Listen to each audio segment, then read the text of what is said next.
Good morning. It is my pleasure to welcome you to this webinar, co-hosted by Rice University's Baker Institute for Public Policy and the United States Institute for Peace.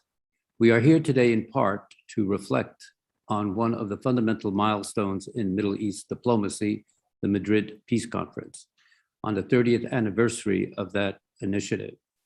Madrid was truly an extraordinary endeavor. Never before had the Arab states and Israel come together for direct face-to-face bilateral and multilateral talks, negotiations. Never before had Israelis and Palestinians, in this case as part of the Jordanian delegation, held open official diplomatic talks. The Madrid framework was based on the principle of land for peace in the bilateral tracks and regional security, economic, and other relations in the multilateral tracks. I believe a direct line can be drawn from Madrid to the successes of Israeli-Palestinian diplomacy of the 1990s, the Israeli-Jordanian peace treaty, and arguably to the transactional Abraham Accords. As a participant in the Madrid conference, I can say that under the leadership of President George Herbert Walker Bush and Secretary of State James A. Baker III, we demonstrated the importance of the United States' role as a credible and effective broker. I am often asked how we pressured the parties to come to the table at Madrid.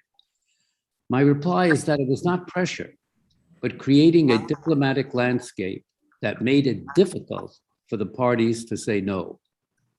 We invested in working partnerships with all the parties. We were tough and we were fair.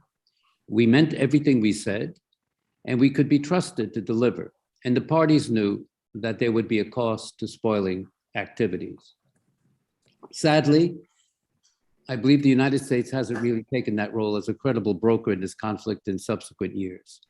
And in that time, the obstacles to an Israeli-Palestinian peace agreement have become ingrained. While we cannot want peace more than the parties themselves, we can help the parties reach a final settlement. It will take leadership not only from the United States, but also a potentially new constellation of actors at the table to offer the incentives to get the parties there. In part, that's what the Madrid Peace Conference aimed to do, and that is what the future of Israeli-Palestinian peacemaking may look like. And so today's event is not just about looking at the past. We also want to look at Madrid through the lens of our current moment to see what we can take from it going forward. We titled this event, Old Conflict, New Frameworks, Evolving Discourses. That title very much applies today, but also applied in 1991. At that time, the conflict had lasted decades and was considered by some irresolvable. The PLO had only recently, in 1988, accepted the premise of a two-state solution, which at the time was a huge step. And in 1991, geopolitical winds of change, as you all know, were blowing across the globe. Unfortunately, with the long passage of time, the Israeli-Palestinian issue has become virtually a frozen conflict with intermittent outbursts of violence and instability. New solutions and ideas are being sought and debated. The discourse around the conflict is changing and the global and regional order is shifting. Options for a settlement, which we will discuss today, are a continuation of the occupation of the Palestinian territories, a two-state solution, a one-state solution with either equal rights for Israelis and Palestinians or unequal rights, which is criticized as a form of apartheid, and some form of confederation between Jordan, the Palestinians, and even perhaps Israel. Our session this morning will look at the current state of play, the ideas and discourses those dynamics are driving, and what may be done going forward that allows us to chart a course toward real and sustainable conflict resolution. We are indeed pleased to be partnering once again with the United States Institute for Peace. A decade ago, we jointly marked 20 years since the Madrid Peace Conference, and a jointly convened working group has subsequently taken up the question of how shifting Arab-Israeli relations might play in resolving the Israeli-Palestinian conflict. Both USIP and the Baker Institute have a bipartisan mandate and nonpartisan approach and commitment to the pursuit of peace. Accordingly, we value the opportunity to collaborate in exploring a path forward in resolving one of the world's most complex and consequential conflicts. With that, I am very pleased to welcome Lise Grande, President and CEO of the United States Institute of Peace. Lise? On behalf of USIP and in partnership with Rice University's Baker Institute, we're delighted to welcome everyone to this important discussion marking the 30-year anniversary of the Madrid Peace Conference. The U.S. Institute of Peace was established by Congress in 1984 as an independent, nonpartisan national institution dedicated to preventing, mitigating, and helping to resolve violent conflict abroad. Of the world's many enduring conflicts, the ones that we look at in USIP, perhaps none is more central to Middle East and global security and stability than the Israeli-Palestinian conflict. As His Excellency the Ambassador has already said, a lot has changed since Madrid, but many things have not. Although there are new political alignments in the Middle East embodied in the Abraham Accords and the normalization agreements between Israel and the Emirates, Bahrain, Sudan, and Morocco, the occupation of Palestinian territories is entering its 55th year. And there have been no direct negotiations between the Israeli government and the Palestinian Authority since 2014. No Arab state has abandoned its stance on the conflict, and the Arab Peace Initiative still remains the predominant regional position. Today's discussion gives us an opportunity to question our assumptions about the conflict and to look very specifically at the role that regional players can make in promoting a bilateral process between Israelis and Palestinians. We're so pleased that we're convening this discussion with the Baker Institute, which continues to provide all of us with some of the very best analysis, commentary, and thought leadership on the conflict. When the ambassador said that we were together on the 20th anniversary of Madrid, and we're together again on the 30th, what I think all of us hope is that the next time we're together, it's to be celebrating, finally, peace agreement. I'm very pleased to hand over to Ambassador Hisham Yosef, who will be moderating our panel. Ambassador. Thank you very much, Lise and Ed, for framing the discussion of our webinar. And I think that this is a very important session because we're not only talking about the last 30 years, but we're also focusing on the future. I won't take much more time at this instant, and I will go immediately to our first two speakers in the first segment of this webinar that I will be moderating, and then the second half will be moderated by Lucy Kurzer-Ellenbogen. Let me introduce our first two speakers. Dr. Limor Yehuda is currently the academic director of the Transitional Justice Program at the Minerva Center for Human Rights at Tel Aviv University and the Hebrew University of Jerusalem. She previously practiced law, including serving 6 years at Israel's Supreme Court and as a human rights lawyer at the Association for Civil Rights in Israel. Dr. Yehuda has also published and spoken widely on the concept of a confederation as a possible solution to the Israeli-Palestinian conflict.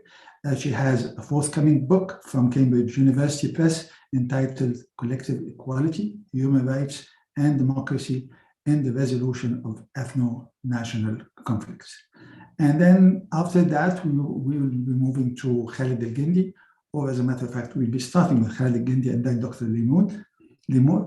And Khaled El-Gindi is a senior fellow at the Middle East Institute, where he also directs the program on Palestine and Israeli-Palestinian affairs.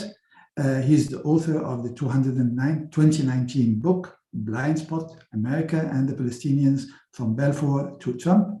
Mr. El-Gindi was previously a fellow at Brookings, and before that, he participated as an advisor to the Palestinian leadership in Ramallah on permanent status negotiations and was a key negotiator in the Annapolis negotiations of 2007-2008.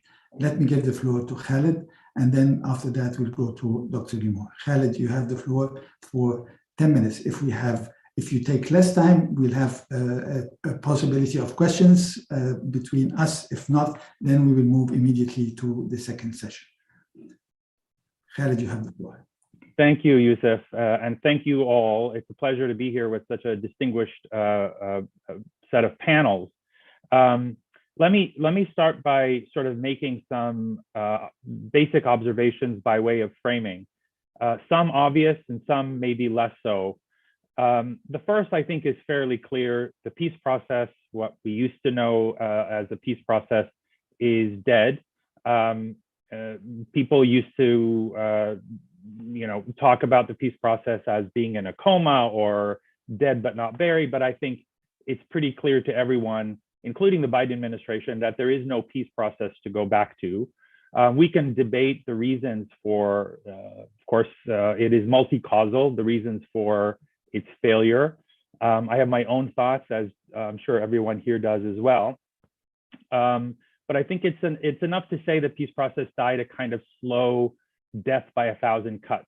It wasn't a single blow, but sort of a long, agonizing, slow death. I think it's possible to imagine a new process, but it would need to be radically different than what we've seen over the past 28 years in particular. I think the Madrid process was different in a lot of ways than the Oslo process that built on it. In any case, I think there is no point in appealing to old frameworks like Oslo. I kind of get a chuckle sometimes when people talk about the quartet, which, in my view, really hasn't been relevant since at least 2007. And so I think we really need some new thinking. And maybe this sounds a little bit heretical, but I think the days of a US-dominated peace process are most likely behind us as well. The second observation is maybe less obvious or much more contentious, and that is that the two-state solution is probably also dead, or at least in the ways that we've traditionally understood it, as a straight territorial partition along the lines of the Clinton parameters, for example. That framework, I think, has been is basically dead and buried. As I said, there's no peace process. There is no prospect of a peace process on the horizon. There aren't currently any efforts to try to rebuild a process. In addition to the fact that all of the indicators that you can imagine are working against the two-state solution, from facts on the ground, the settlement enterprise, which is growing each and every day, growing bolder and more audacious as well. And to things like the dysfunctional nature of Palestinian politics and ongoing Palestinian division. I think very importantly, the political consensus that held the two-state solution together, that existed in all three constituencies among Israelis, Palestinians, and even here in the United States, has either collapsed or is collapsing. I think this is certainly true in the case of Israel. Israeli politics is definitely post-two-state solution. We spent the last 20 years wondering and debating if, how, and when we can have a Palestinian partner, when at the very same moment, there was this growing extremism in Israeli politics. The vast majority of the Knesset is dominated by right-wing anti-two-state solution parties, or pro-Greater Israel, however you want to look at it. I think even the regional dynamics are working against the two-state solution. The Abraham Accords, I think there's a lot of wishful thinking about the Abraham Accords, as somehow maybe there are ways to leverage it. The reality is I think the Abraham Accords are a sign that Arab states, particularly the Gulf states, are sort of moving on. They're moving on from the Palestinian issue. They're no longer willing to hold up their bilateral or multilateral or geopolitical interests to this unicorn of a two-state solution. And so they've sort of put it behind them. The third observation is, I think what follows is that we are or not we, but Israelis and Palestinians are living in a one-state reality on the ground, a highly unequal one, in which of the 14 million or so people between the river and the sea, half have full citizenship rights, the other half do not. Most of those who do not, in fact, are not citizens of the state that rules over their lives. And of course, this is highly problematic. I would argue that we are not, in fact, sliding towards a one-state reality.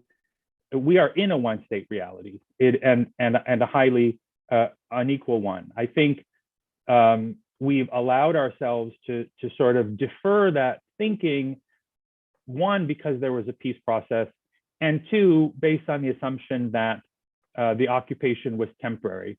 I think it's clear, at least to me, that the occupation is not temporary. And I think this is really the key conclusion that is shifting the thinking on Israel and Palestine. The Israelis have not been shy about the notion of, or in terms of maintaining, they're not even maintaining the pretense that this is a temporary situation. I'm not sure why the rest of us should either. So the demise or likely demise of a two-state solution has a number of, I think, pretty profound implications at the discursive, ideological, and political levels. As I said, the occupation is by definition a temporary phenomenon. And so the problem of the paradox of a permanent occupation, I think, has led to two distinct ideological responses. On the right, they simply erase the occupation. We saw that in the Republican Party. They talk about the false narrative of Israeli occupation. And certainly that was also translated into policy under the Trump administration, sort of following the lead of the Israeli right.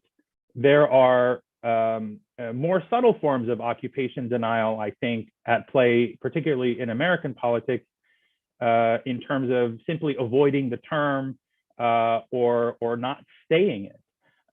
We see that in the mainstream part of the Democratic Party. The Democratic National Committee declined or sort of voted down resolutions back in 2016 and 2020 that even referenced the term occupation. And I would note that the Biden administration has also not talked about ending the occupation the way the Obama administration has and its predecessors. So it's hard to imagine if you can't even say the word occupation, how anyone would go about ending it. On the left, there was sort of a different reaction, and that is the realization that Israeli occupation is not temporary, and all that entails in terms of inequality, colonization, dispossession. That has led them to conclude that this is not just a situation of occupation, but also one of apartheid. Whatever we may think of that term, I think it's probably only going to become more prominent as a framing to describe the current reality. I think the more people come to the conclusion that a two-state solution is not possible, the more prominent the apartheid framing becomes. We can see that in a recent study by Shibli Talhami and Mark Lynch, in which they polled Middle East scholars who, where they found similar majorities have come to the conclusion both that a two-state solution is probably no longer possible, and that Israel is the situation of the Palestinians and Israel is one that is at least akin to apartheid. I think the two go hand in hand in sort of logical or ideological terms. The end of Oslo has also some pretty serious political implications. One, I think, is the return, ironically enough, of the refugee issue to the agenda. The refugees had been marginalized both as an issue and as a political constituency for the Palestinian leadership after Oslo. But really, in the last 10 or so years, we've seen a kind of resurgence of the refugee issue in very ad hoc ways, certainly not organized or orchestrated. But we saw the refugee marches in the post-Arab Spring environment in 2011. More recently, there was the Gaza return march. I think it's only natural that as the idea of compromise on 1967 has faded, the emphasis has gone back to its kind of primordial origins, and that is 1948. We see this in places like Sheikh Jarrah and Lifta, where the discourse of the Nakba has basically come full circle, as well as in the recent protests, what Palestinians refer to as the Unity Intifada, in which Palestinian citizens of Israel were mobilized as part of this grand display of mass Palestinian mobilization. Again, not speaking to the coherence or sustainability of these protests, but I think as Israel has erased the green line, there are consequences, not just for Israelis, but also for Palestinians on both sides of the 1967 line.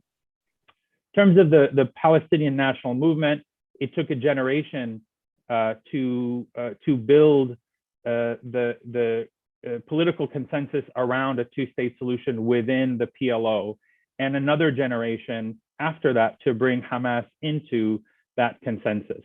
That's the irony. I think this is probably the one, Palestinian politics is the one place where a political consensus still exists for a two-state solution, although there is clearly a growing gap between the political echelon and the public, where a majority of Palestinians, even in the occupied territories, no longer believe or support a two-state solution. Eventually, the Palestinian politics will have to catch up, I think, to where the Palestinian public is, rather than the reverse. Lastly, in terms of the United States and the international community at the diplomatic level, it's clear that a two-state solution remains the dominant framework. I think it would be a lot more credible if it was also accompanied by a serious push to develop a new approach towards achieving a two-state solution, given the chronic failures of the old peace process. That's not happening. And so again, it's hard to take seriously this emphasis on two states when no one is in fact working toward bringing that about. At the same time, I think the only responsible thing is to start looking at alternatives, including one state with equal rights, whether it's federation or binational state, whatever the different models are, in addition to confederation. And so I'm very much looking forward to hearing from Limor on those issues. I think the good news is that whether one supports a two-state solution or a one-state solution, or is sort of agnostic about them, I think the remedy, at least for the moment, is the same. I think the best that can be done is basically twofold. The first is to encourage Palestinians to put their own house in order politically and institutionally.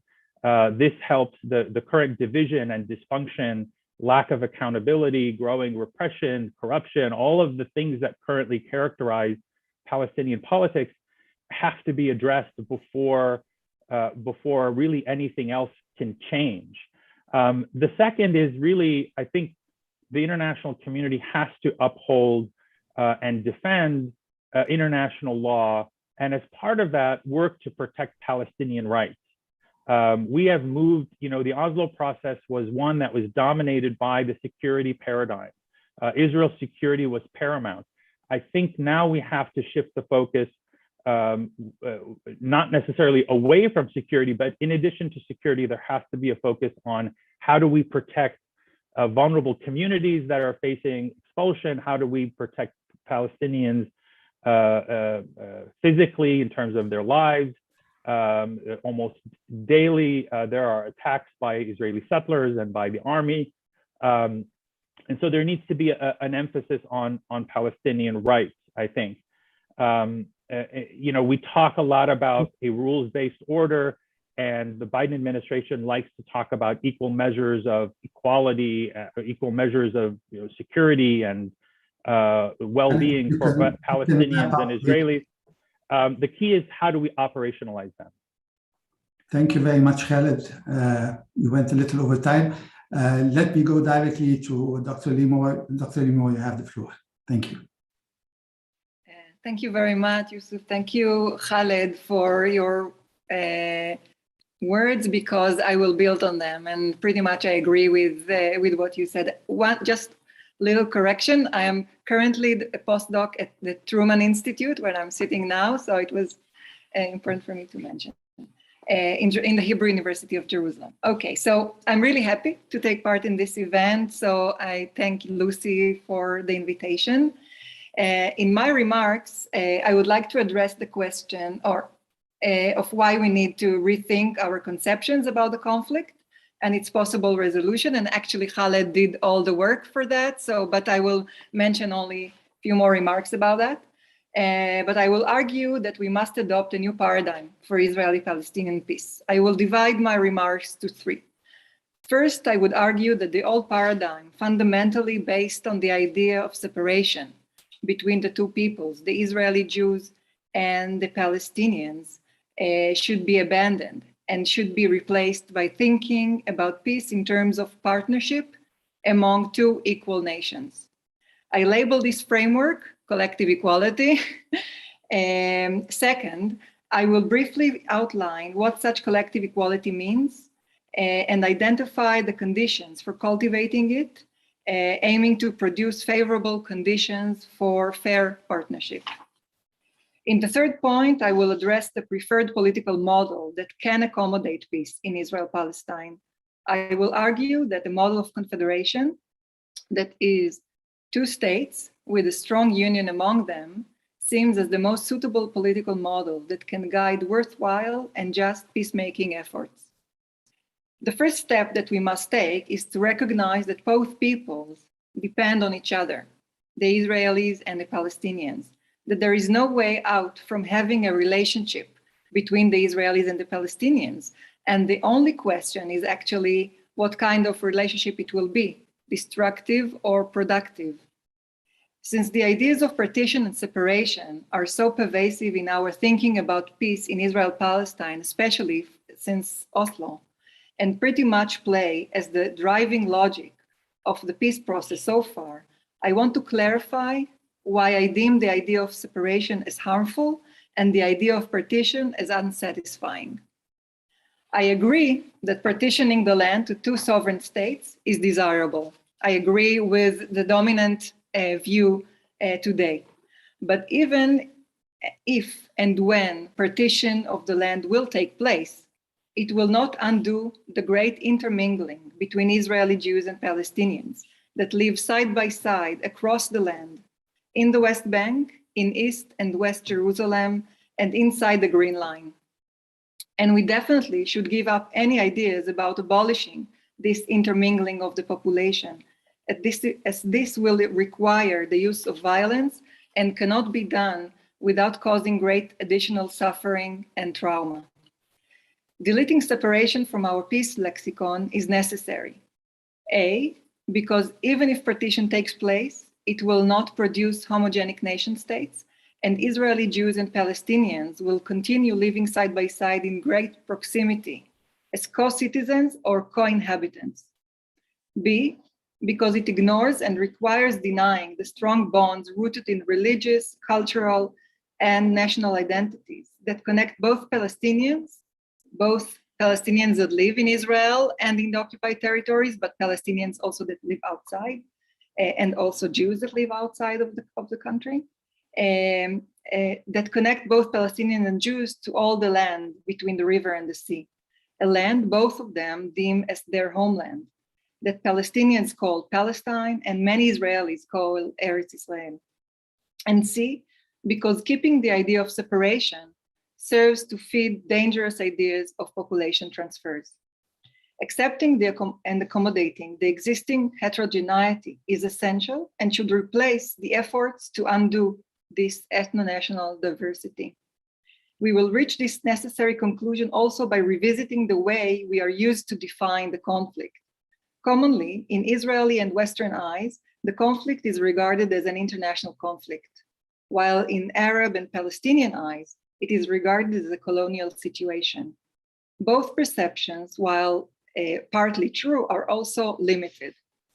Both views ignore the fact that this is not a conflict between two faraway enemies that can end the harmful relations between them by simply going away, like France went away from Algeria. It is not even a situation between two neighbor states, like Egypt or Jordan and Israel. It is an intimate conflict, a situation that merges international and multiple internal aspects, as Israelis and Palestinians are destined to live together, whether we like it or not. Therefore, viable vision for Israeli-Palestinian peace needs to acknowledge that partition can only be part of the solution. But most importantly, for partition to be successful, it needs to take place within an overarching goal of reshaping the relations between Israeli Jews and Palestinians across the entire land, based on equality and interdependence. In other words, based on collective equality. Promoting collective equality is the genuine remedy for conflict. In Israel, the Israeli-Palestinian conflict, like other such conflicts, is a struggle for domination between national collectives. These conflicts do not end at the international borders and do not end by territorial partition. Many Israelis are guided by the belief that it is either us or them. Either we will dominate the Palestinians or they will dominate us. But while domination of one side over the other is the basis of conflict, equality between them is the basis of peace. This is a lesson we can learn from other contemporary peace processes. For example, equal and mutual respect is what in Northern Irish peace process has been called parity of esteem. Parity of esteem does not mean that one must recognize the other's narrative or truth or agree to it as truth, but it does demand that both sides recognize that they are equally entitled to define their identity and aspirations and to pursue their economic, social, and cultural development. Collective equality between the two nations can be fostered by ensuring equality along 4 political domains. 1, in negotiations. So here is the first remarks that we heard about the difference between Madrid and Oslo, maybe.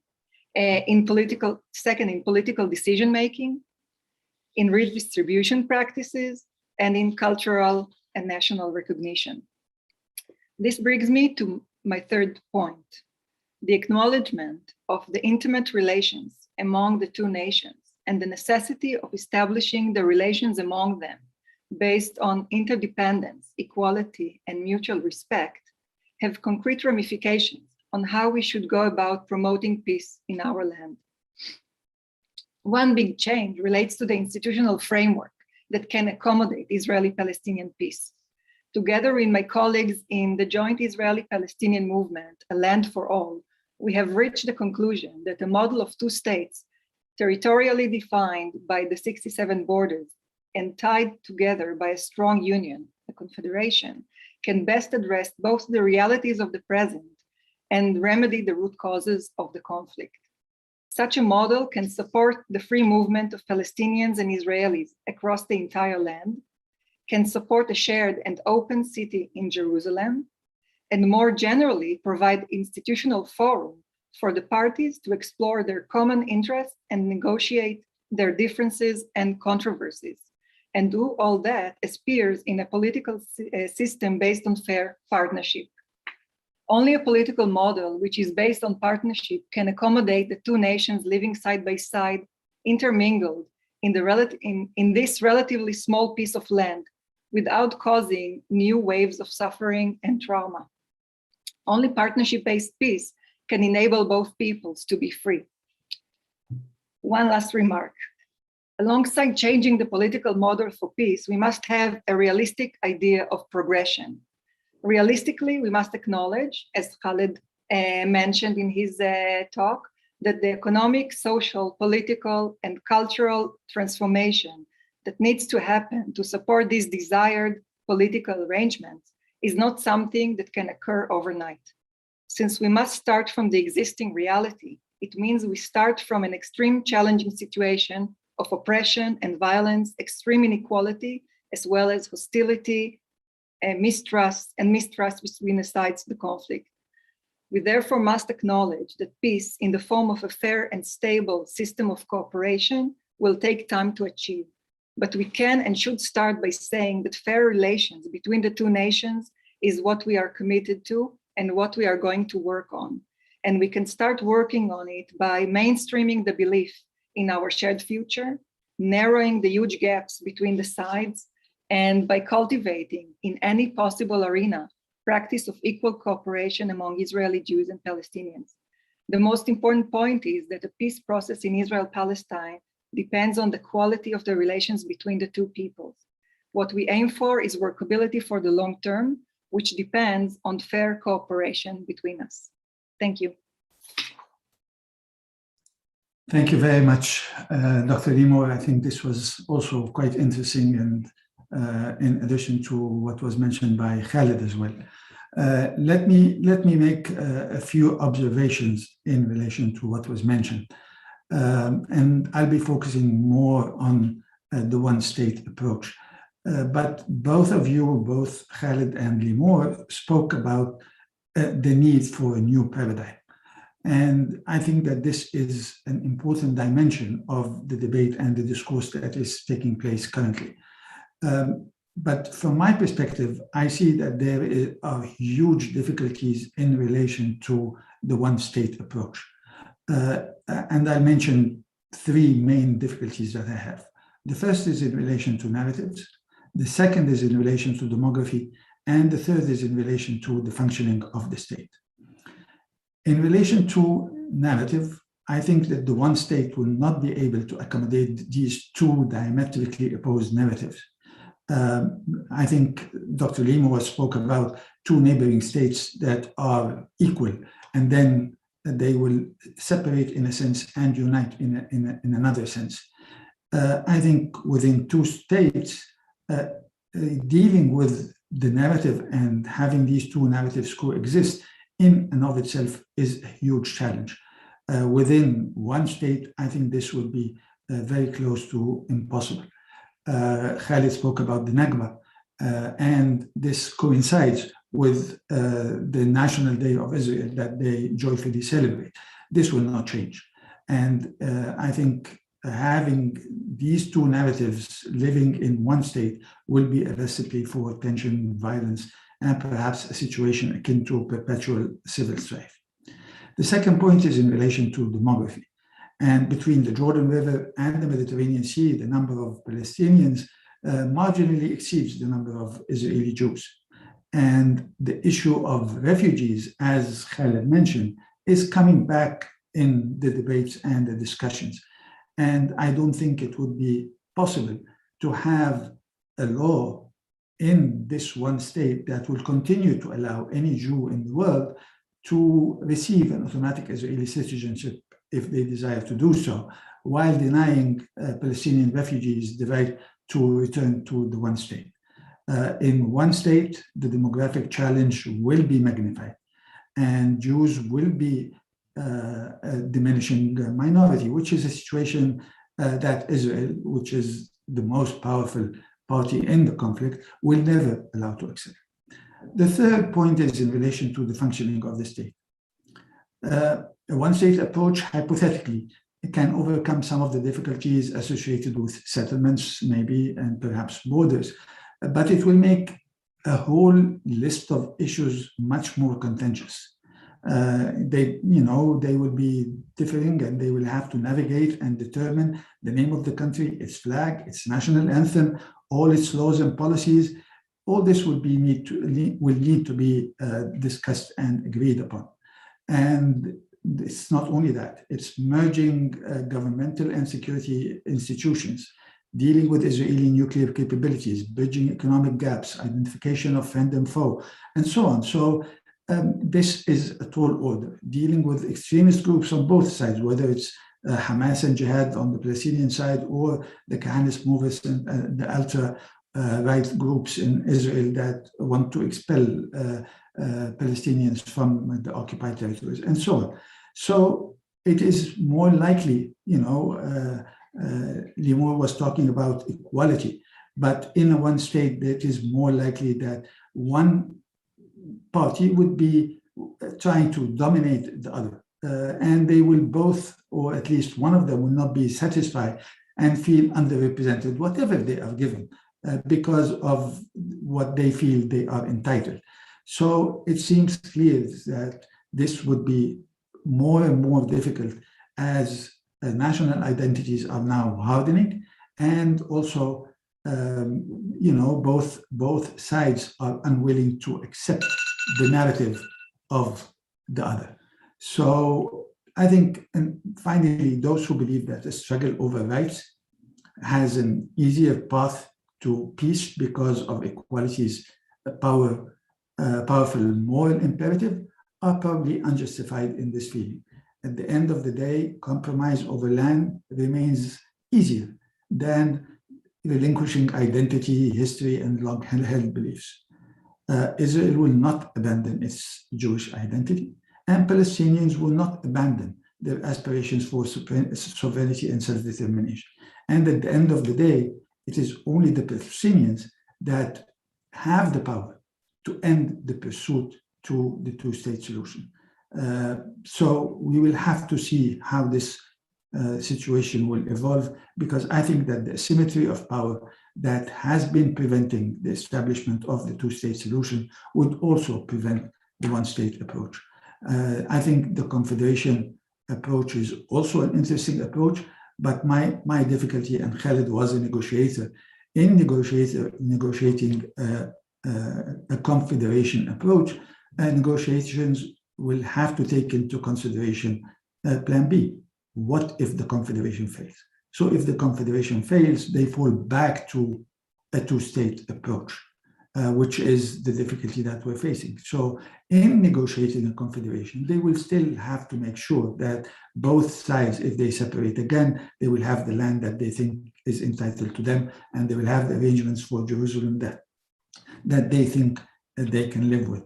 So it continues to be one of the most difficult conflicts, and I can't wait to hear the comments that will be coming from our commentators. So I'll hand the floor now to Lucy to moderate the second half of our session, and to also respond with our colleagues who have made their statements in the Q&A session. Thank you, and Lucy, you have the floor. Thank you very much, Hisham. And yes, we will have a chance to go back. A lot more to discuss here. So to come back for maybe Limor and Khaled to comment on some of what we've just heard from Hisham as well. But really, thank you to the three of you having engaged very richly on this topic of eroding possibilities and what solutions or outcomes this may point to. We're going to turn now to another esteemed set of speakers, three of whom have been actively and formally engaged in negotiations over many years from within the US, Israeli and Palestinian arenas, and within the framework of a two-state end goal. In light of the context that we've just heard and their own rich experience, our next four speakers will offer their thinking about what challenges still stand, what opportunities exist, and what lessons persist from Madrid that can help point a way forward. So a brief set of introductions in the order in which we will hear from our discussants. First, we'll be hearing from Mr. Gilad Sher, who is the Isaac and Mildred Brockstein Fellow in the Middle East Peace and Security, at the Baker Institute, a fellowship in honor of Yitzhak Rabin. He also heads the Center for Applied Negotiations at the Tel Aviv Institute for National Security Studies.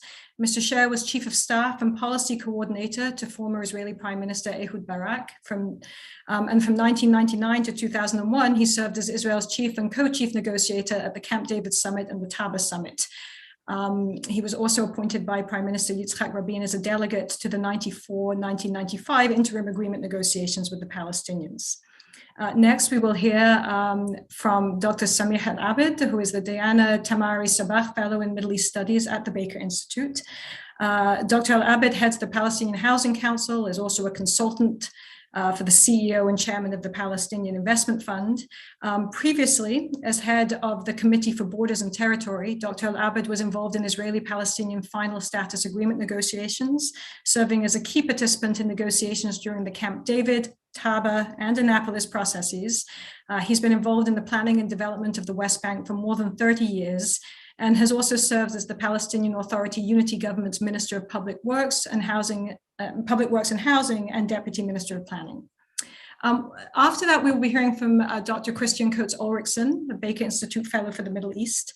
He's working across the disciplines of political science, international relations, and international political economy, and has published extensively, specifically on the Gulf, with his research examining the changing position of the Gulf states in the global order, as well as the emergence of longer-term non-military challenges to regional security.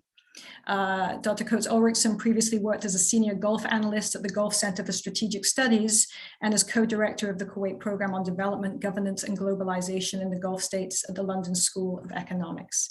And last but not least, we have Ambassador Daniel Kurtzer, who is the S. Daniel Abraham Professor of Middle East Policy Studies at Princeton University's School of Public and International Affairs. During a 29-year career in the US Foreign Service, Ambassador Kurtzer served as the US ambassador both to Israel and to Egypt prior to that. He was also a speechwriter and member of the Secretary of State George P. Shultz's policy planning staff, served as Deputy Assistant Secretary for Near Eastern Affairs and as Principal Deputy Assistant Secretary for Intelligence and Research. Ambassador Kurtzer was also a member of the Middle East Peace Team for Secretary of State James A. Baker III and Secretary of State Warren Christopher, and played an instrumental role in formulating and executing American policy, in particular helping to bring about the Madrid Peace Conference. With that, we'll turn to Gilad to offer the first set of reflections in the context of what we've just heard, and what this means for Israel specifically going forward. Gilad, thank you. Over to you. Thank you very much, Lucy, and good evening to all of you from Tel Aviv. I believe that Madrid Conference served as a kickoff for 3 decades of political activity towards Israeli-Arab normalization and peace processes. Regrettably, however, only about 10% of these 30 years were dedicated to negotiating Israeli-Palestinian permanent status. Madrid has indirectly incentivized the Oslo process, comprising a series of agreements. The Jordan-Israeli Treaty derived directly from Madrid, and so did much later the Abraham Accords. I consider the Madrid Conference as the connecting link between President Carter's 1978 Israeli-Egyptian framework for peace and the Oslo process.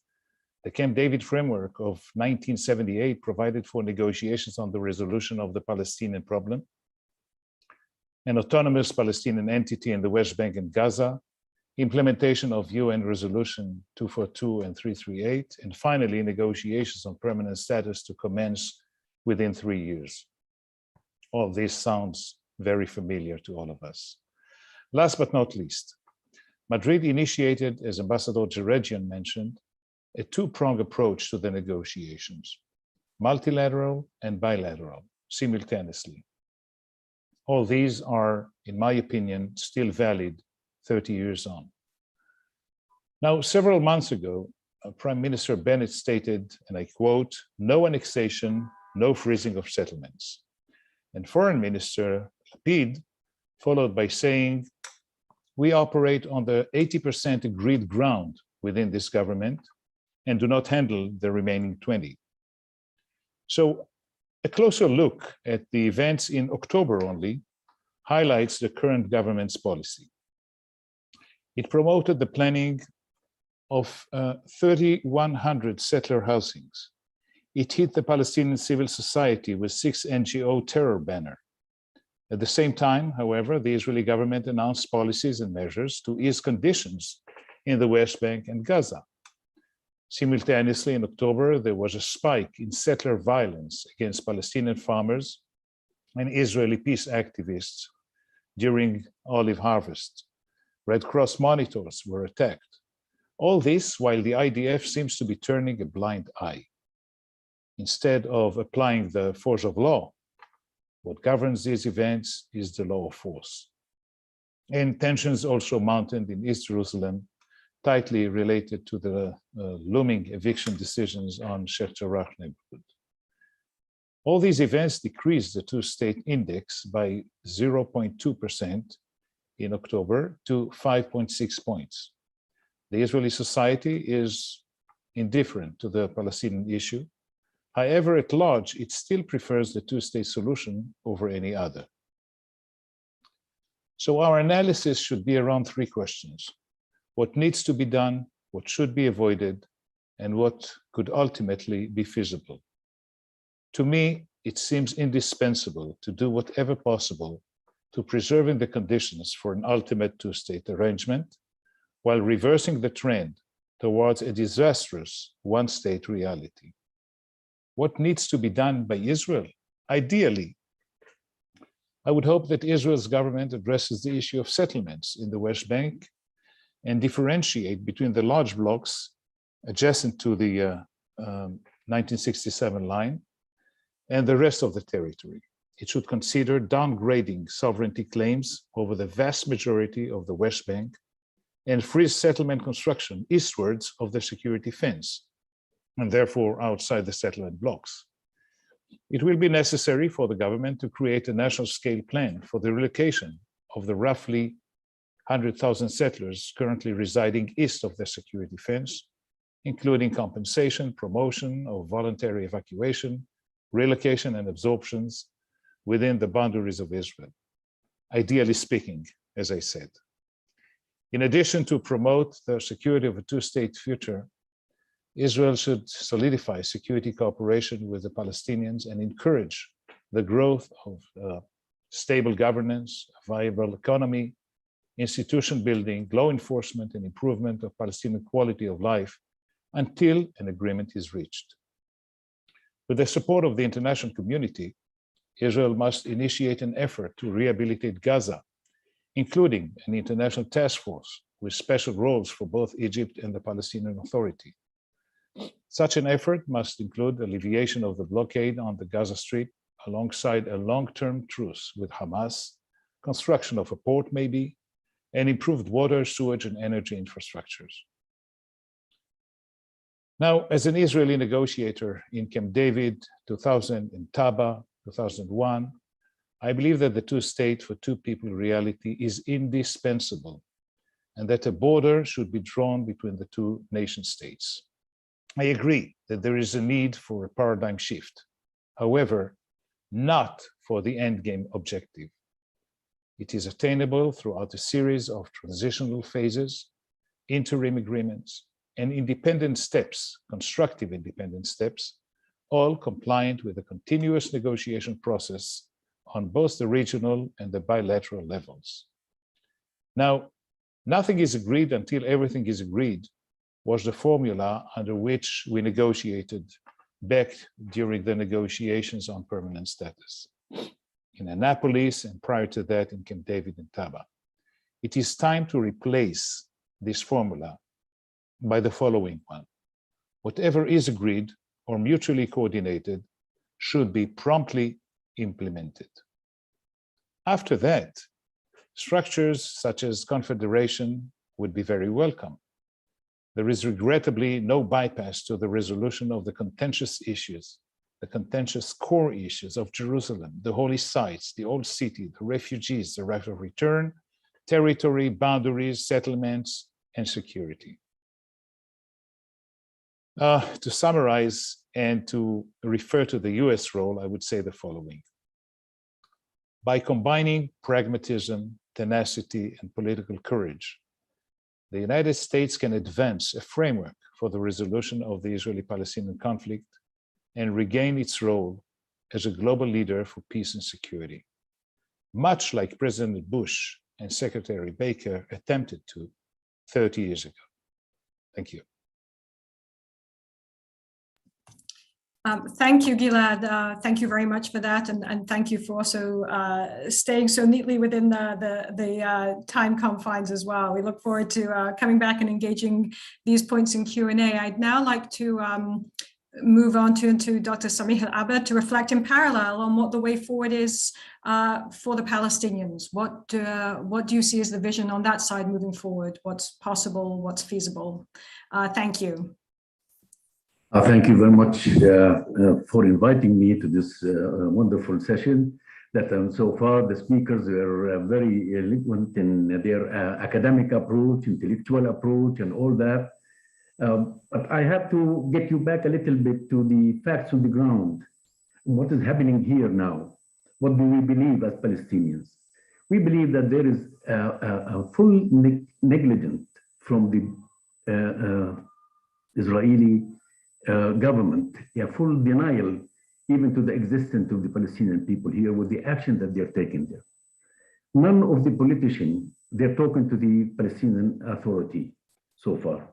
The only people who are talking to the Palestinians is Bill Gantz, the head of the army, the Shin Bet, as well as Kogat. So within this, they acknowledge that the only source leading talking with the PA is the occupied military occupation. Talking about peace, they're not talking about anything politically. They are issues of military, easy, the situation on the ground, doing all this and that. So they came back to the reality that it is an occupied territory, despite whether the United Nations denial of the occupation, that they do not use it here and there, but this is the fact. I mean, that's what they're doing right now here. For the Palestinians, I can tell you, we had a most recent survey from youth Palestinian. 43% they believe in the two-state solution. They still wanted the two-state solution. 17 they are for one-state solution, and 67 of them they said they don't believe that the negotiation will succeed in having this for the next in a short period of time. So we, the Palestinians, the status quo right now, the ongoing building of settlements, what is happening in Sheikh Jarrah, what is happening in other areas in Silwan, what is happening on the West Bank, by building new settlements are built every single day and confiscating land. So when I hear that the Prime Minister saying no annexation and no whatever, annexation is going on. They are taking more land to build more settlements in there.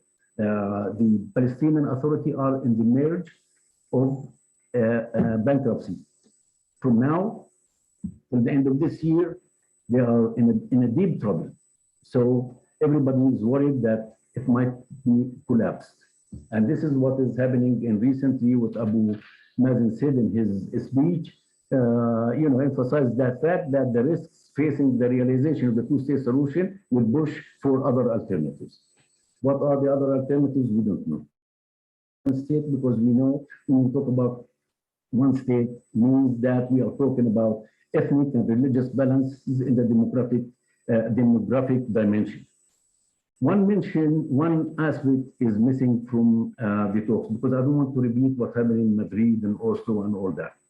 What is happening is the Israelis, they took part of Oslo agreement, like the security coordination, like the money that transfer for us, Paris Protocol, other issues like this, take it in their way and implement it, while other options of the Oslo agreement, like Area C, that Area C will be an alternative, be delivered to the Palestinian Authority gradually within 18 months, and that is not happening at all.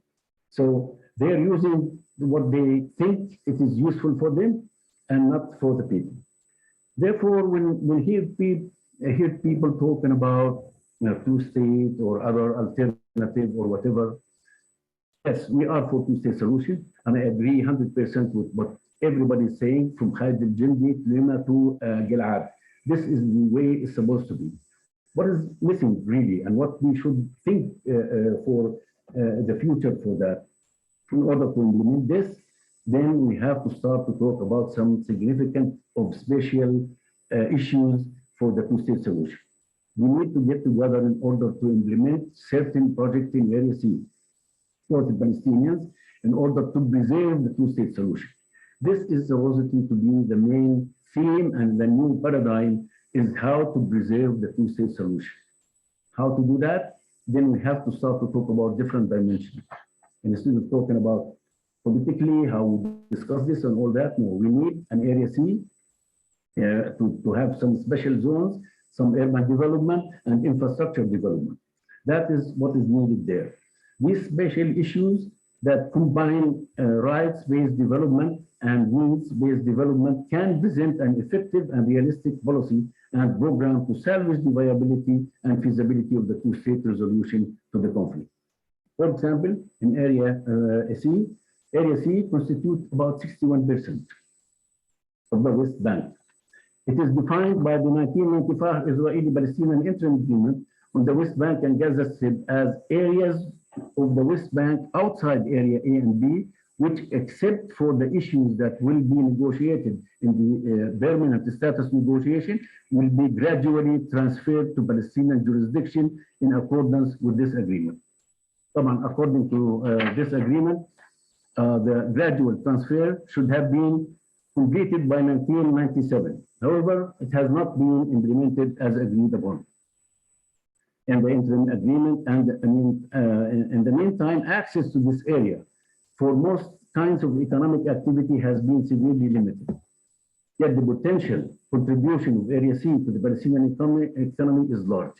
Area C is richly endowed with natural resources and it's contiguous, whereas Area A and B are smaller territorial islands.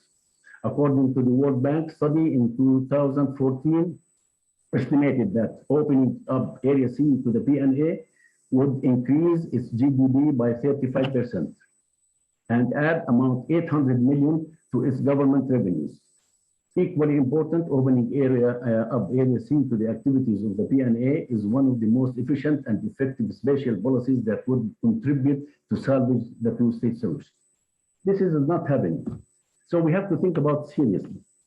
And the new paradigm in the mind of some Palestinians that we talked about, that we need two good think tanks like your USIP, Baker Institute, to be linked to another group of like I say, some groups like, for example, we talk about RAND, for example, we talked about McKinsey and others, how to combine the two for talking politically about preserve the two-state solution, at the same time to have the spatial dimension of implementing certain projects in the areas that can contribute to the infrastructure of the two-state solution.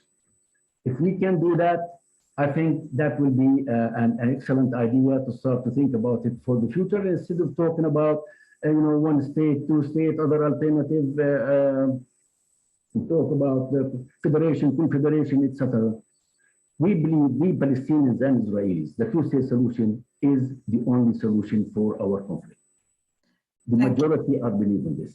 So we have to start to think differently than the academic approach or the intellectual approach and all that. How we can do that, this is something that I am raising in front of all of you, how to think about it and to start the real work. Thank you. Just 1 minute, Lucy, please. It's what is happening from now till the end of this year. Financially, we are broke. So I don't know what will happen. Now, today, I think today and tomorrow, they have the AHLC meeting in Brussels or on Oslo. Of course, this will not come with anything except to ask how much money that you need, and then they will go around in order to see what is happening, how much they can collect. The EU, they put the restriction on us. Your administration put restriction on us, and nothing is happening. Unfortunately, whenever we talk to the Americans, they will say we have to wait to see after the government have their budget and they are relaxed and all that. Immediately after Bennett government relaxed with their budget, three of the major leaders came together and asked the United States of America not to have the consulate in Jerusalem. Okay? All three of them. And they said, if you want to do it at Ramallah, it's fine, but in Jerusalem, no. And you have another 200 congressmen and senators also, they did the same, doing that. So I don't know from where to take it for us, from the US administration that they said they want to improve our condition, they want to do this and that. Nothing of that is happening. The Europeans are taking the same stand because we did not have an election. Everybody knows why we don't have an election. But anyhow, having said that, I'm looking forward to hear from the whole audience how to come up with something more practical. And I agree with Gilad here, what is agreed upon must be implemented. This is the new paradigm that you have to look in order to use the significance of the spatial issues of the two-state solution. Thank you very much, Samir. We will move now to Christian. And Christian, of course, as we reflect on 30 years since Madrid and the multilaterals that followed, no conversation about this topic can be complete without also reflecting, as Khaled also mentioned in his opening comments, on the new landscape of Arab-Israeli relations. And so where, if at all, do key Gulf state interests and calculations fit within the context of this conflict and efforts to resolve it? Over to you to give us some wisdom and context on that. Thank you very much, and thanks for inviting me to this panel. I think we can see in retrospect 30 years between Madrid and the Abraham Accords, 29 years. We can see that Madrid began the normalization of the idea that Israel and Gulf Arab states could be in the same room, to some extent be part of on the same page on certain issues. It was no coincidence that one of the last remaining institutions founded by the subsequent Oslo Accords was the Middle East Research Desalination Center in Oman, which continues to function, which has proven its worth over 29 years as a venue of shared interest between Israel and Arab Gulf states. It's been joined in the 2000s by the International Renewable Energy Agency based in Abu Dhabi, which has also been a venue for diplomatic engagement. The UAE initially had a diplomatic mission accredited to IRENA in Abu Dhabi before they went fully to normalization. So Madrid, in hindsight, was the beginning of that process, that Israel and the Arab Gulf states could be in the same room and had shared interests on certain issues, especially if they were not political. They were technocratic. There were issues of common interest in terms of energy, desalination, issues of those sorts. Madrid also took place in the wake of the Gulf War, which also was, I think, important in showing to the Saudis, especially the Saudis and Israel both came under a sustained bombardment from Iraqi Scud missiles. And the lesson, I think, for the Saudis was, for all the legacy of the Arab-Israeli conflicts, the real threat to Saudi Arabia did not come from Israel. It came from, in 1990, 1991, it came from Iraq.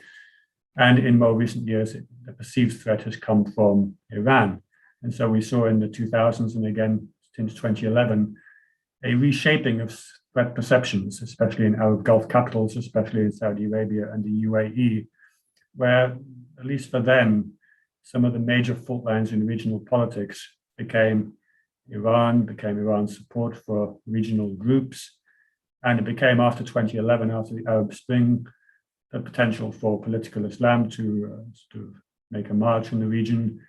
And we began to see Israel, Saudi Arabia, the UAE, Bahrain, on some of these wider issues, beginning to reframe threat perceptions and again realize that perhaps they had, on these issues in particular, they had more in common than set them apart. And we saw with the way the JCPOA with Iran was negotiated, cutting out both the Arab Gulf states and Israel from a negotiating process. We saw then in 2015 a beginning of sort of much more dialogue, at least in terms of thinking about the future of regional geopolitics and security interests, which then came into full fruit in 2020. And by that point in 2020, we'd had two successive administrations, Obama and Trump, which I think had caused concern both in Israel and in Arab Gulf states as to where that left them in the regional landscape.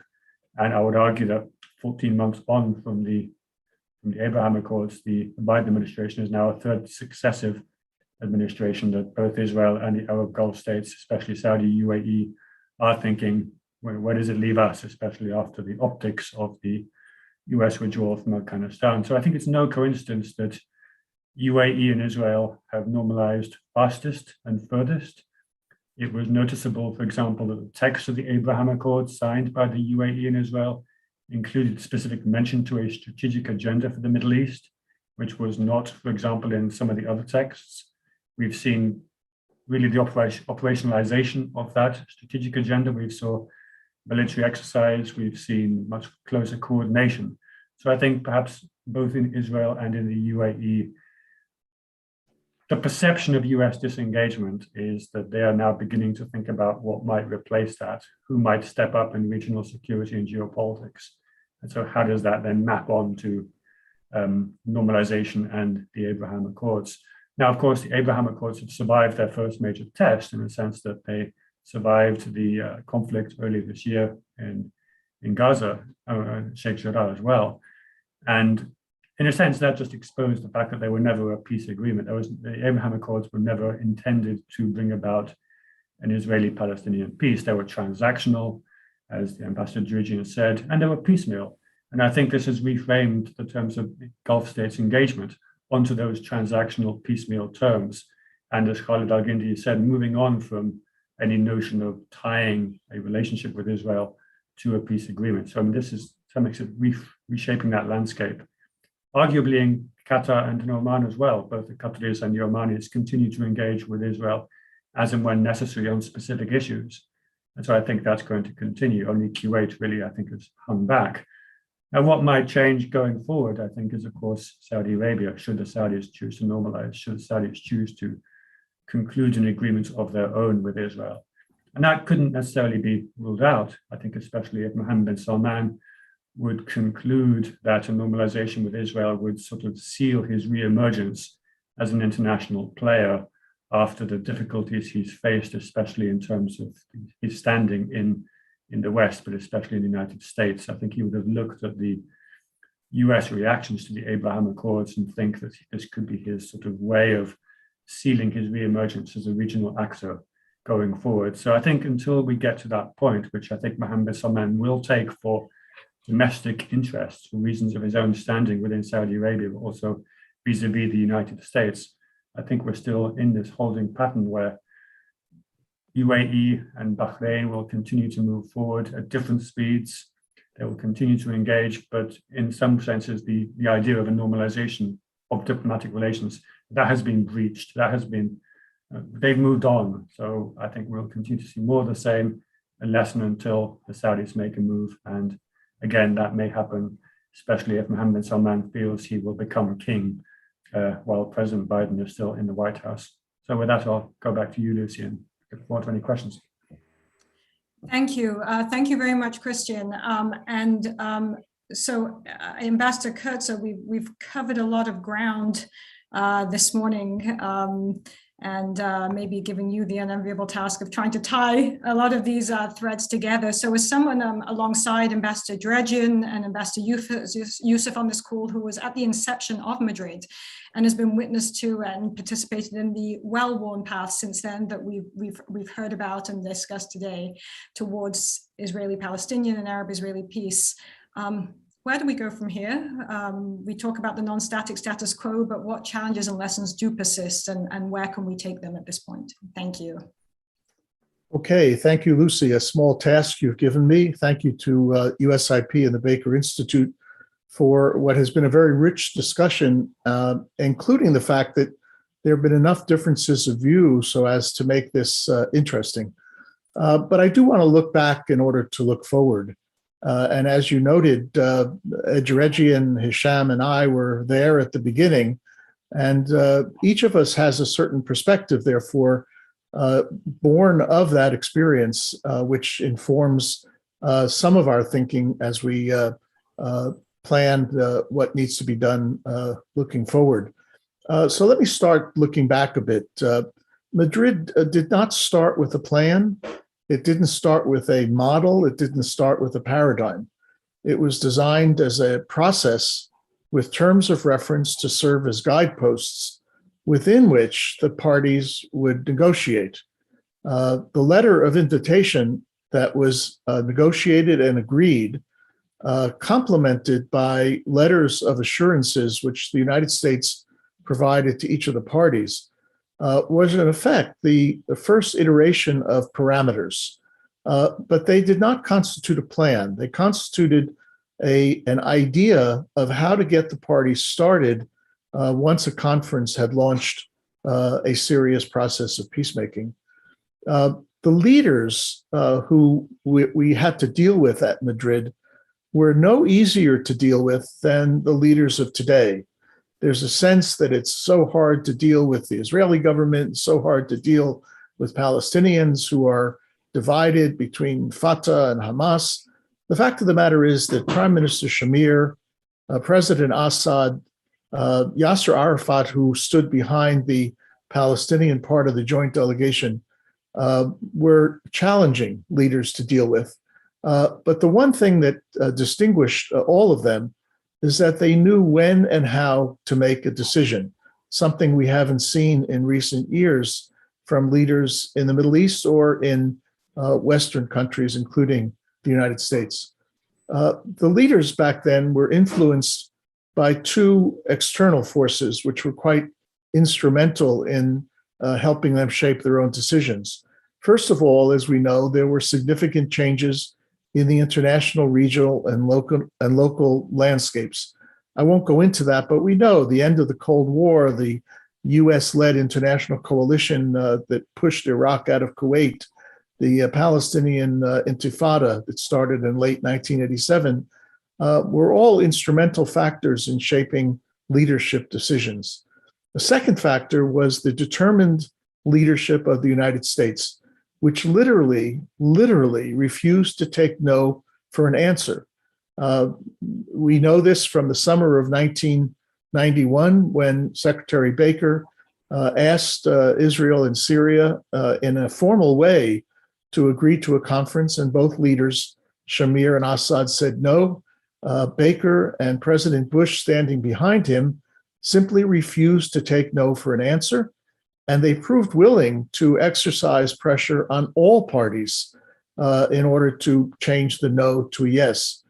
Of particular importance with respect to where we are today was the diplomatic acumen and strength of the Secretary of State backed up by President Bush. So the debate today about one state, two states, confederation, in my view, puts the cart before the horse.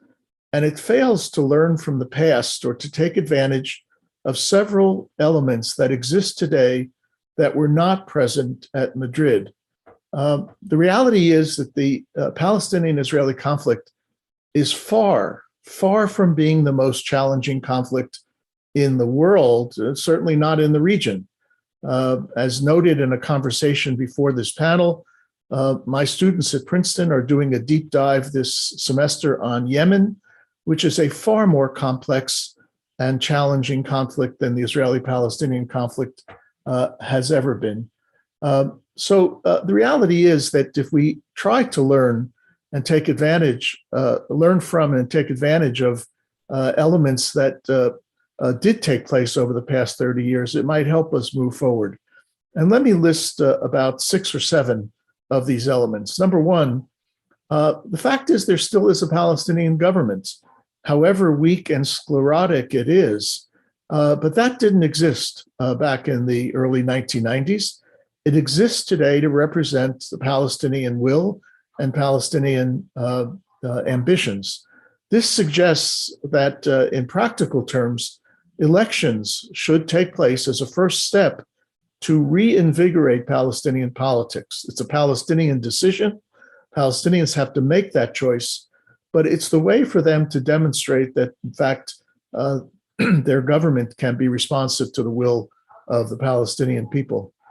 Secondly, Palestinian institution building got a boost during these past 30 years, especially in the period when Salam Fayyad was the prime minister. Palestinians proved that they had the ability to create institutions that prepared them for statehood. And the Palestinian economic planning also has gotten a boost from the work of such organizations as the X Group in France, which has demonstrated that there are ways in which Palestine as an independent state can regulate its own economic activities while also dealing with neighbors, including Israel as a neighbor.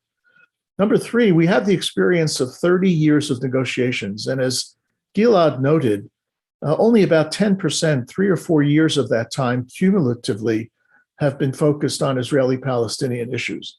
We tend to think of 30 years as somehow a headache, which we now have to abandon the process. The peace process is dead.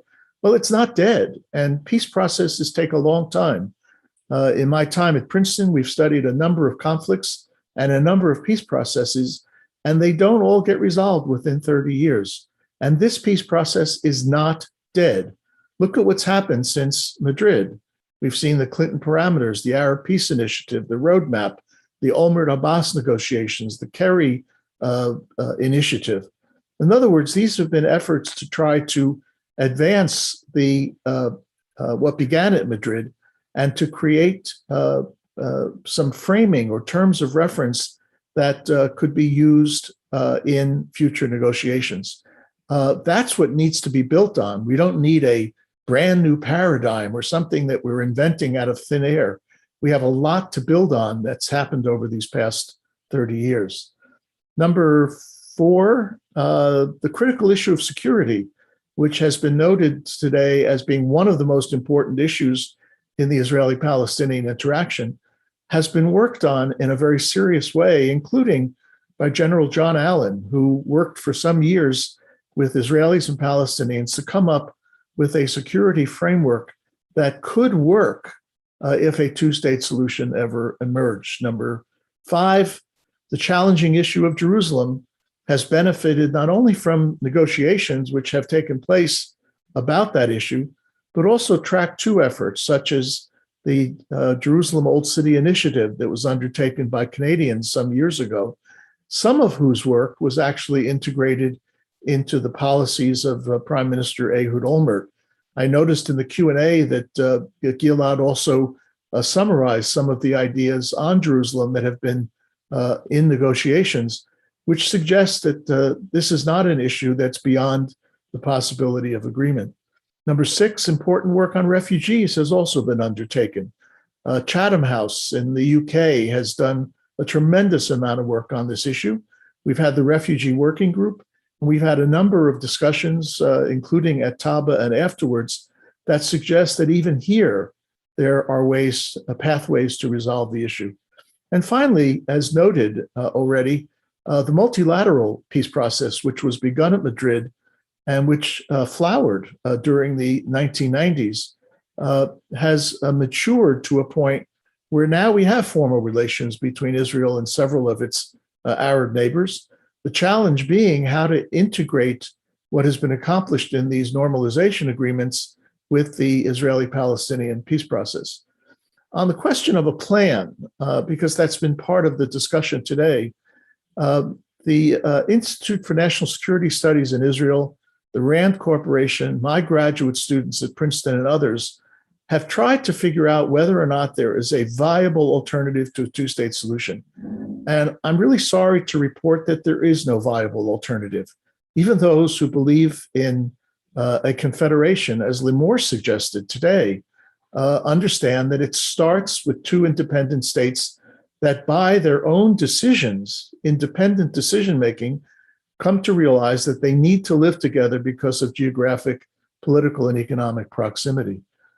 So nothing else works. And therefore, it is a little bit of a waste of our time to be talking about ideas and models and paradigms that simply cannot work.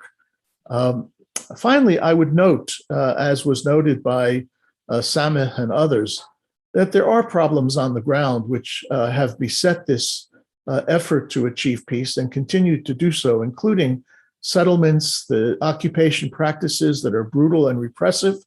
I don't believe they constitute apartheid, but they certainly need to be changed. Settlements need to stop and to be reversed. Palestinian violence from Gaza and the West Bank needs to change, which suggests that a variegated peace process, rather than considering a peace process dead, but a variegated peace process might actually be worthwhile, even if we don't have an expectation of immediate success. And that would include trying to develop terms of reference, working more on Palestinian institution and economic development, working more on translating the normalization agreements into a support structure for Palestinian-Israeli peace, and also more people-to-people activities so that ordinary people and not just diplomats get to meet each other and build on the relations that Limor talked about. The point of all this, of course, is to say after 30 years from Madrid, it was not a waste of time. The period since then has actually been fairly productive in terms of comparative peace processes. And it would be foolish for us to dump it and to try something entirely different when we have so much ground to build on. Thanks, Lucy. Thank you. And as you noted at the top of your remarks, we nicely and wonderfully for a discussion like this have some stark differences of opinion that hopefully with the slightly less than 20 minutes we have remaining, we can tease out in some of the Q&A. And thank you as well to Gilad and Hishem for responding to some of the questions in the chat already. Limor, if I can go back to you, Hishem had mentioned at the end of your section of the discussion, the challenge that he sees, particularly from a negotiating perspective, and this ties in with something Dan just said as well. The challenge is, what's the fallback? If a confederation doesn't work, and I think that unstated there is, if the two states haven't been previously negotiated, what happens in that context? How do you go about negotiating and getting to a negotiated confederal arrangement if you can't first get to two states? I know that requires a longer answer than the couple of minutes I'm going to give you here, but if I can turn to you for some thoughts on that line of argument. Okay. So first I would question, what is the fallback position from two-state solution? So I would say that confederation, as I said, it's based on two states, but it's not based on separation, which this is the idea that we need to get rid of. And I think this is fundamental. This is the fundamental shift that we are talking about. Not about two states or one state. We agree that two states is the better model for our place. And still, we insist that shifting the paradigm from talking about partnership and equality is essential. And it's not the same thing as we used to think in the last 30 years, because what we saw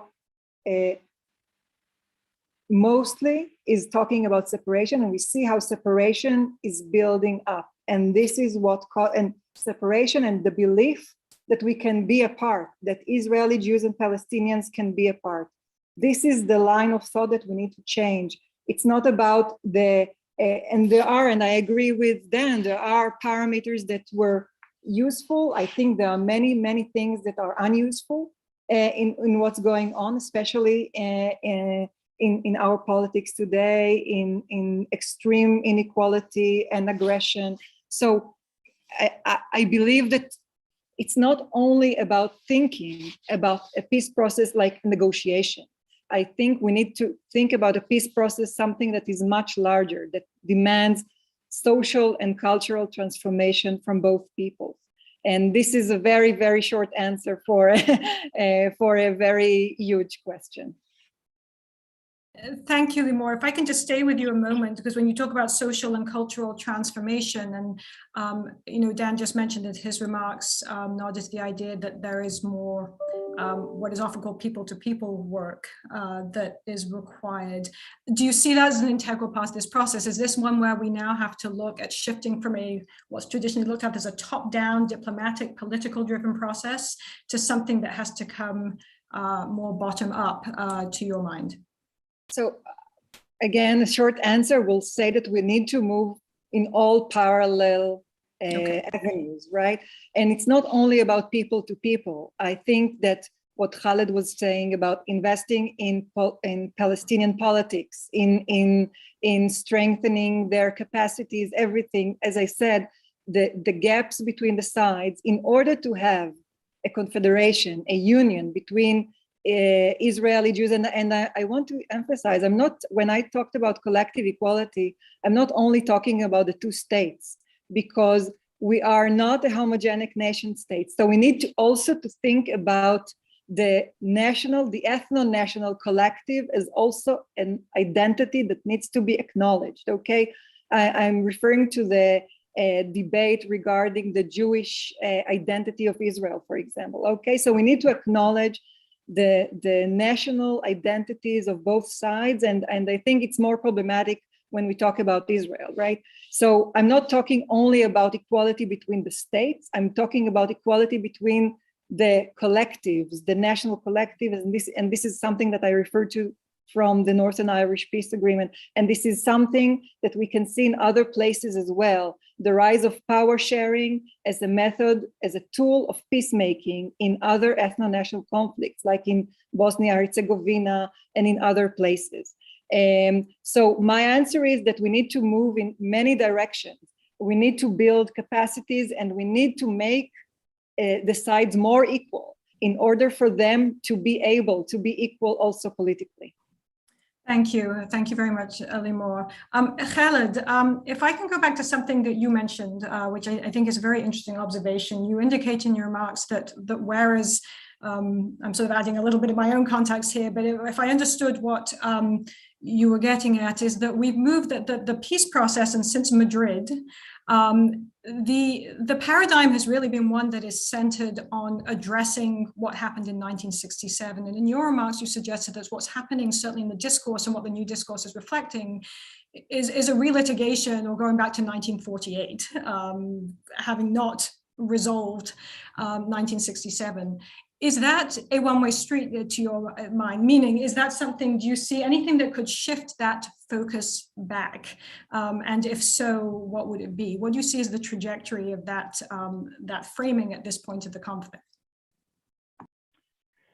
It's a good question. I don't know what could shift it back, but I mean, as I see it, there was a moment when, you know, if we're being honest here, I think Palestinians understand this. There was a trade-off when it came to a two-state solution. I think most Palestinians, or at least most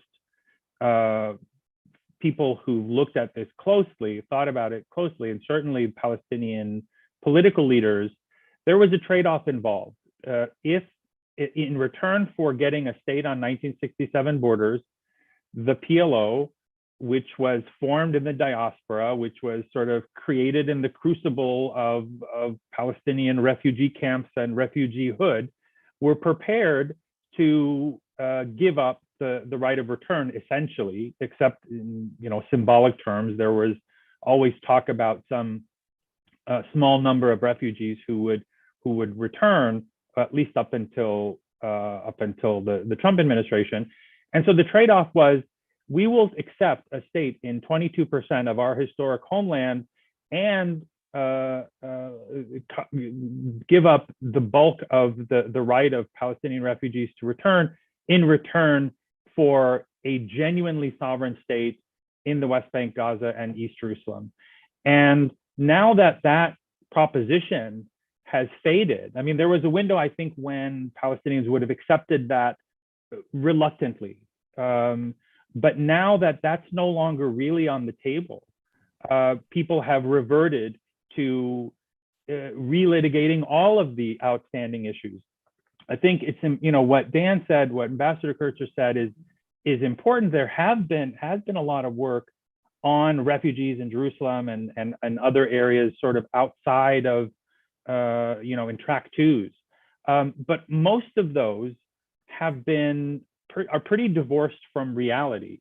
I think, you know, this is where I really take issue with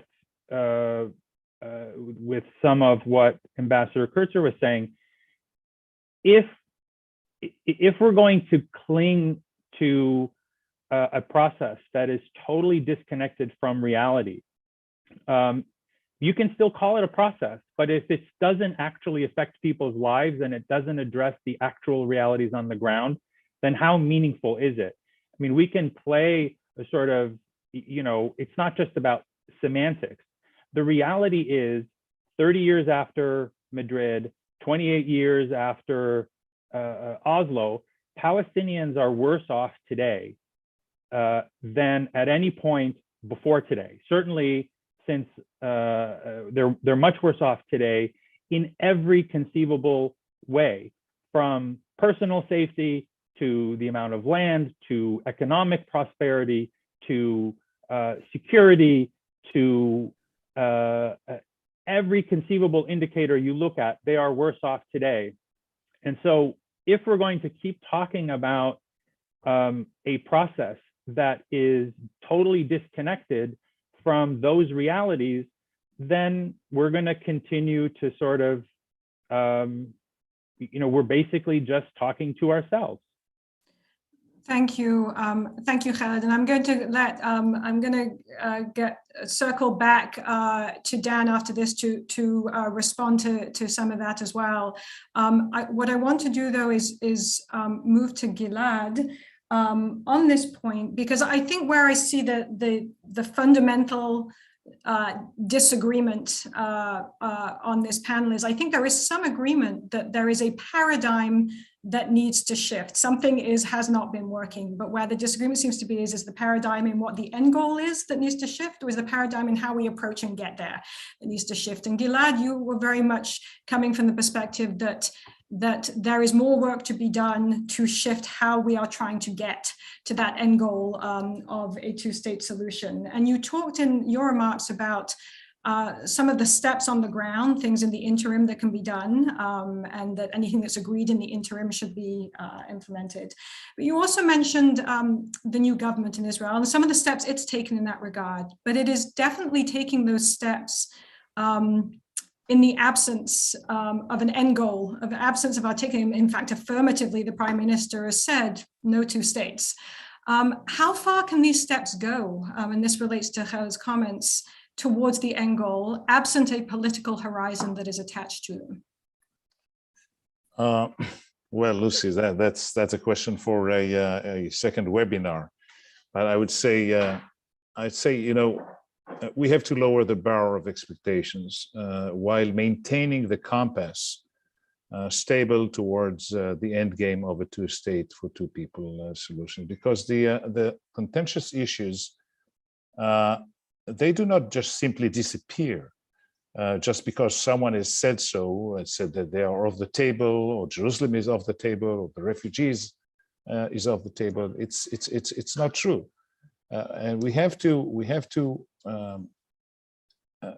believe in a process. And here I totally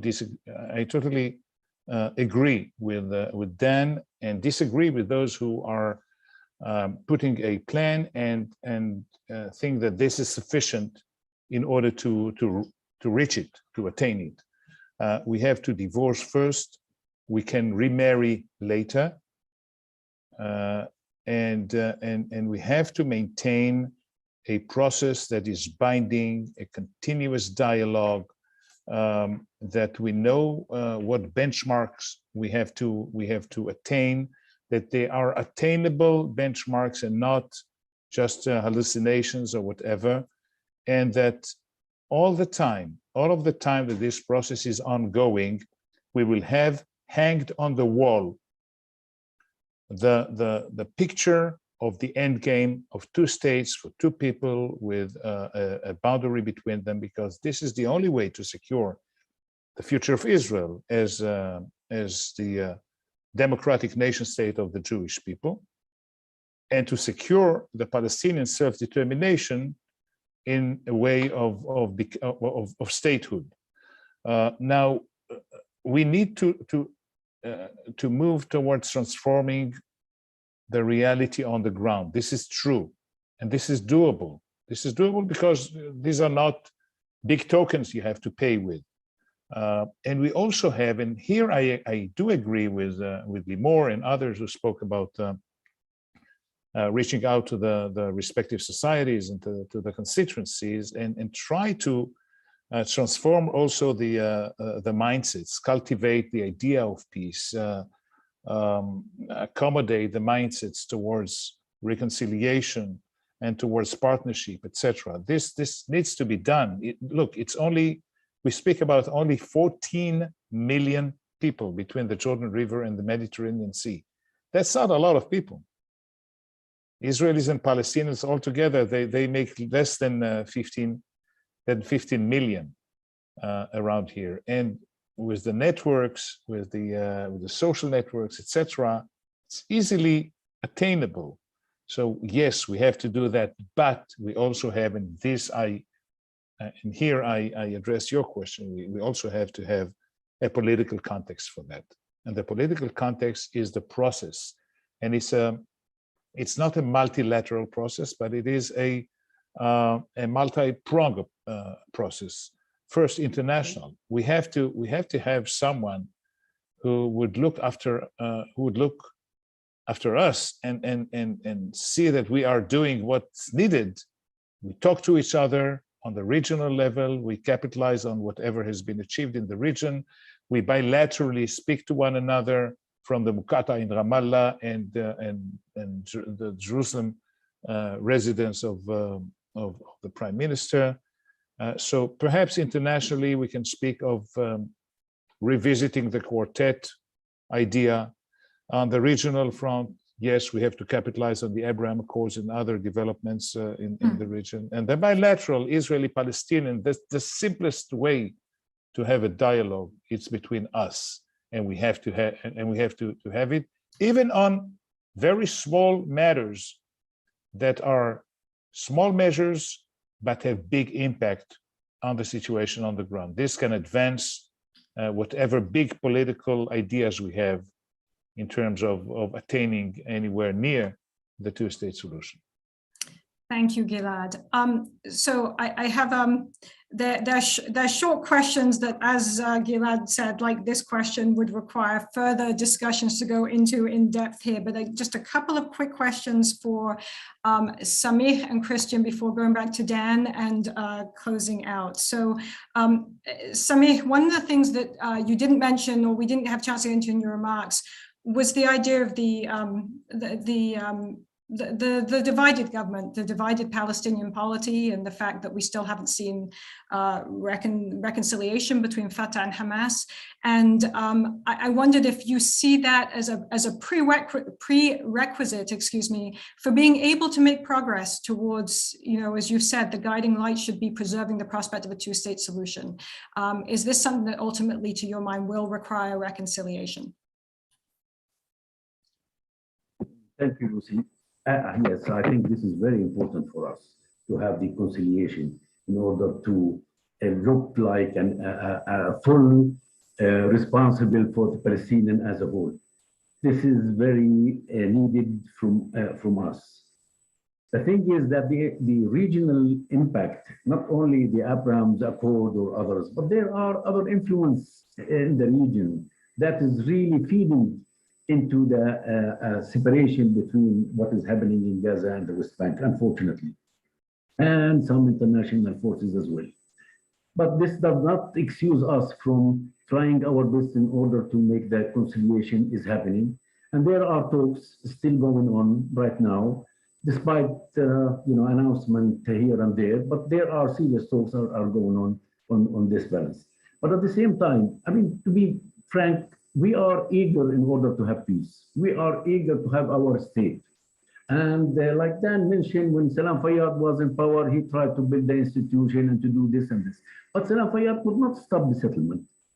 Salam Fayyad could not stop the incursion of the military into towns and villages. Therefore, people were asking him for many things that he could not do.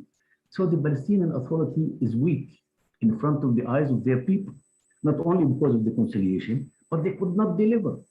Right. They could not deliver, unfortunately. We need help in that respect. We hear the saying that they will need to support the PA in order to, strengthen the PA there. Tell me what happened since they said that till now. what is happening? I mean, what measures they already did in order to make the BA look in the eyes of the people, not with anybody else, in the eyes of the people, they're doing something. In the contrary, now it's in the collapse. So we have, like I said, the Israeli government in a state of denial to our existence. So when somebody said there is no state, but we look at the Palestinians as Palestinians, you know, as a human beings. But even the human rights organization as an NGO, they became a terrorist, you know, unfortunately. Right. Thank you, Samir. And again, all of these are topics for further panels and discussions. I would like to, if I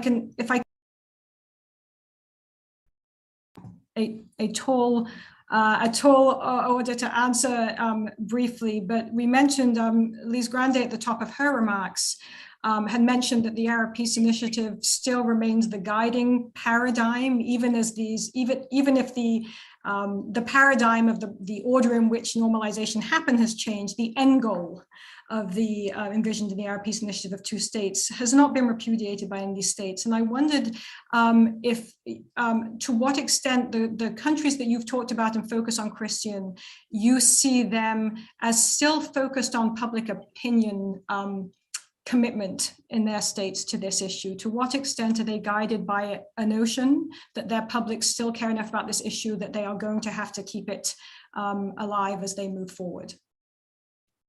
Well, I think the latest round of conflict in May showed at least leadership in the UAE that they could survive one of these ruptures in the Israeli-Palestinian issue and still maintain the normalization, partly because they have such a hold on what gets said and how it gets said. I think Bahrain is more interesting, and I think the Saudis especially, and anyone else looking to potentially normalize, will be looking much more closely at a country like Bahrain, which has a much more vocal civil society and domestic political situation with groups that are much more willing and able to express themselves about political issues.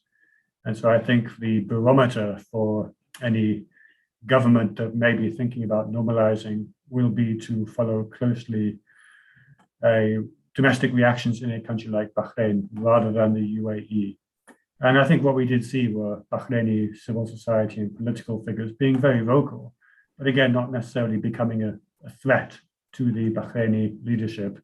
So again, perhaps creating the impression that this was a survivable issue, that kind of even a upscale in fighting wouldn't necessarily create that sort of additional issue between regimes and their peoples. So I think for the Saudis especially, they'll be looking very closely at Bahrain, more so than the UAE. Thank you, Christian. Dan, you actually had a couple of comments or reactions. I will give you a last couple of minutes to respond to those points, and then we will close out what I hope everyone will agree has been a very rich discussion. Well, I'm glad to be the final speaker because I can assign homework. Any good webinar should leave both the participants and those who are listening in with a sense of what remains to be done. And I think there's a lot that remains to be done just flowing from our discussion. And if I were to try to diagram it, Lucy, you've seen my diagram, so you'll recognize this. There are 6 elements that I think we need to think about moving ahead. Number 1, as I mentioned in my remarks, is top-down, trying to bring together the ideas that have been discussed in these 30 years of negotiations to develop terms of reference, parameters, whatever we want to call them. The second is bottom-up. As Samir and others noted, and I noted as well, there have been efforts by the Palestinian Authority to build its own institutions and to develop its own economy. When Fayyad was prime minister, the World Bank and the IMF, in fact, said that Palestine was ready for statehood. It would not come into being as a failed state. And therefore, there is something to build upon. Second, I would say, is inside out, and that goes back to the idea of people-to-people interactions and builds on some of the things that Limor said, with which I agree totally. Two states does not mean separation, although at the beginning, the two states will be separate and will make an independent decision in order to come together, but that needs to be embedded in the negotiations. And people-to-people interactions, not just Palestinian laborers in Israel, but meetings of civil society and NGOs and human rights organizations and professional organizations and trade unions are all critical for the two peoples to keep talking. And the other is outside in. We've talked about the Arab Peace Initiative, the normalization agreements. They need to be embedded in an effort to advance the prospects of Israeli-Palestinian peace.